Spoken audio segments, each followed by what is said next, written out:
El terror de la amenaza. Y acudieron algunos y dieron aviso a Josafat, diciendo: Contra ti viene una gran multitud del otro lado del mar y de Siria, y he aquí están en Hasezón Tamar, que es en Gadí. Entonces él tuvo temor, y Josafat humilló su rostro para consultar al Señor, e hizo pregonar ayuno a todo Judá.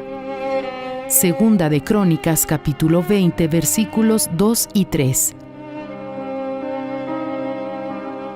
Josafat, rey de Judá, fue tomado por sorpresa cuando sus ministros le dieron la noticia de que sus enemigos feroces se habían unido para invadir su nación.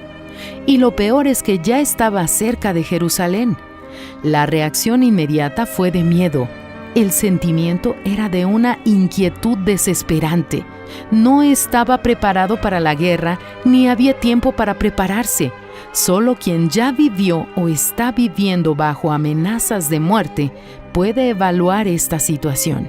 ¿Cuántas veces hoy somos invadidos por el mismo tipo de pavor? El espíritu de terror ciega a sus víctimas al punto de impedirles que vean la luz al final del túnel. Pero quiero alertarlos.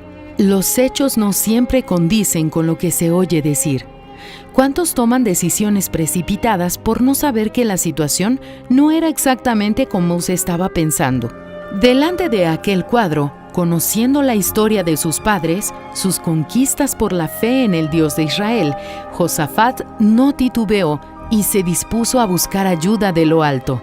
La respuesta de Dios a Josafat es la misma que Él les da a los que lo buscan hoy en reacción al terror de la amenaza. No temáis ni os amedrentéis delante de esta multitud tan grande, porque no es vuestra la guerra, sino de Dios. Segunda de Crónicas, capítulo 20, versículo 15.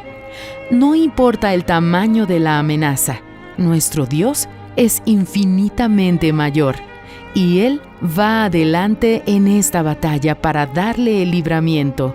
No se deje llevar por el pavor, busque a Dios, porque la batalla es suya, y Él le dará el libramiento.